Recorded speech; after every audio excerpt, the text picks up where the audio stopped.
So here's fumble number one. As you can see, Darren Sproles in the backfield here. This is Carson Wentz's first career game. Sproles is 5'6". Carson Wentz is 6'5". Obviously, they had worked together all throughout training camp, but I'm sure Carson Wentz hadn't handed off to a running back as small as Sproles is since he was in high school. And as you can see here, he gets it up a little bit high into Sproles' chest plate here.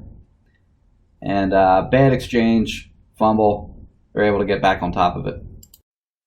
Here's fumble number two, and they're not always the quarterback's fault, obviously. Bad snap by Jason Kelce right here to the left and low. Wentz picks it up, still tries to make a play, but obviously, this one isn't on Wentz. Fumble number three is a lot like fumble number two. Another bad snap. Ooh. Wentz still picks it up. Completes a pass anyway. Here's fumble number four, which we'll show in the broadcast view. Another bad exchange here by Wentz and Sproles, which is eventually covered by the Vikings in the Eagles' red zone. So we'll just click ahead here to show the replay. Not too far there. As you can see, Wentz kind of loses the ball just before, kind of squirts out of his hand there before it gets to Sproles. So clearly that one's on Wentz. Here's fumble number five, and whoops! Another bad snap by Kelce. Wentz still picks it up, rolls out, gets a gain of 19. Look at that. Here's fumble number six. It's another bad snap. As you can see, a little low, kind of came out a little hot. Can't kill Wentz for not handling that one, but he didn't. Sproles recovers. That play goes nowhere. Fumble number seven isn't even a fumble. This is a bad snap that Wentz actually fields cleanly. It's a great play there. Lateral to Huff. I'll let you watch the rest of this play. Missed opportunity there. Fumble number eight is going to bring back some bad memories for Eagles fans. This is the swing pass to Darren Sproles against the Cowboys that went for a loss of like 8, I think, and knocked him out of field goal range. The Eagles decided to punt instead of trying a long field goal, and they wound up losing that game. But before that play kind of started, you'll see this is another bad snap. It's a little low, not a big deal. Wentz kind of drops it for a half second, picks it up. Doesn't mess up the play in any way. But obviously he was credited with a fumble there. All right, we're at fumble number 9, and this is the first time an actual pass rusher is able to force one here, as opposed to a bad snap or a bad handoff exchange. And as you can see, Vic Beasley got around the edge there on Big V. Bad view from the L22, so we'll show this in the broadcast view. So Beasley's going around the edge here. Wentz with 2 hands on the football. He's able to get it knocked out. Show that in slow-mo.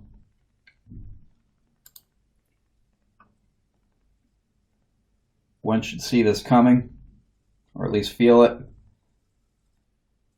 Again, 2 hands on the football. Should be able to hold on to this, I think. It's a decent swat by Beasley, but he's unable to hold on, and that ends up being a turnover. Here's fumble number 10. The Eagles do a terrible job picking up a stunt here by Cliff Averill, who gets a free run right there. Wentz, as usual, tries to make a play anyway. Probably should have just eaten this. He's lucky that Big V's able to get on top of it there. Do that one more time. I mean, just a terrible job picking up this stunt. But it's 3rd and 6. Just eat that and punt. Fumble number 11 is on Wentz. This is a bad job of internal clock. As you'll see 1,000, 2, 1,000, 3, 1,000, 4, 1,000. I mean, you got to be more cognizant that rushers are coming and protect the football at that point. Fumble number 12 is the play where Ryan Kerrigan here is going to smoke the injured Matt Tobin around the corner. Wentz is looking to his left. It's crushed by Kerrigan. Ball is out. Ball game. Fumble number 13 is a really bad one. He avoids the pressure here, which is good, and he gets out, extends the play, but this is just not good. Gets bailed out because the ball isn't recovered in bounds. Fumble 14, he just doesn't handle the snap. That's all there is to it.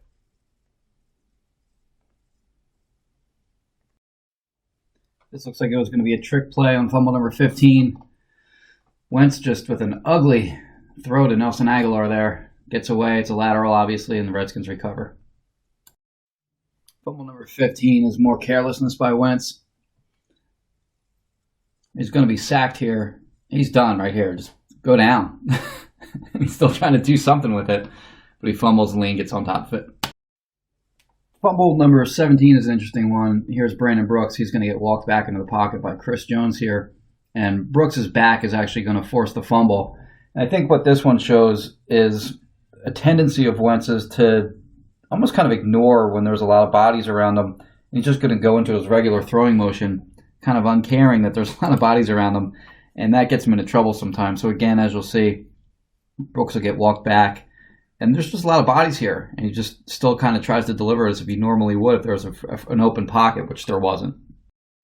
Fumble number 18 just hits him in the face. He's able to get on top of it. We'll show that on the broadcast.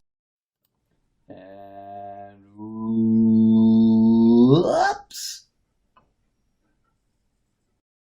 Fumble number 19. Not totally on him here, but Julius Peppers beats Big V. Pumps one, pumps twice, balls out.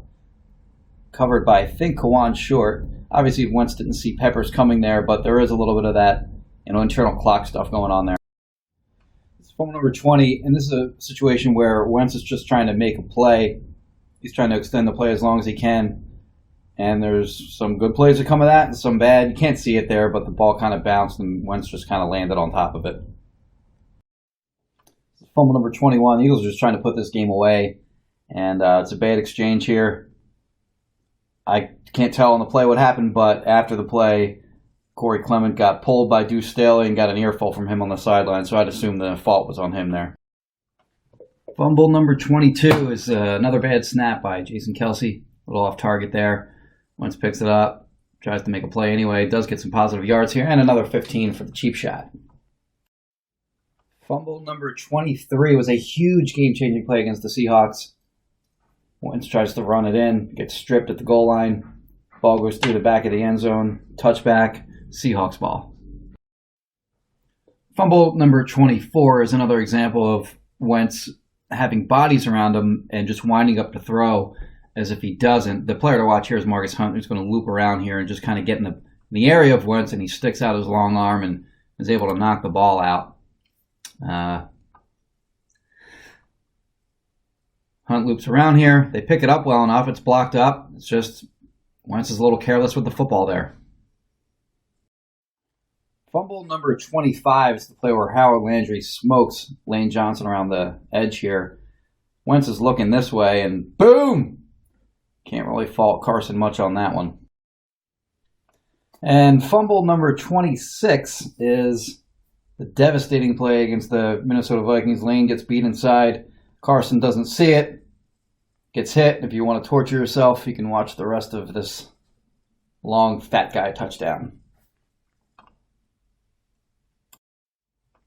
Fumble number 27 is an RPO, and Wentz and Wendell Smallwood just kind of have a little failure here at the mesh point. Looked like Wentz was going to try to pull that back out. Ball hits the ground, tries to complete a pass anyway. Maybe that's a little ill-advised as well, but that one gets credited to Carson. Fumble number 28, and I'll just let this one roll.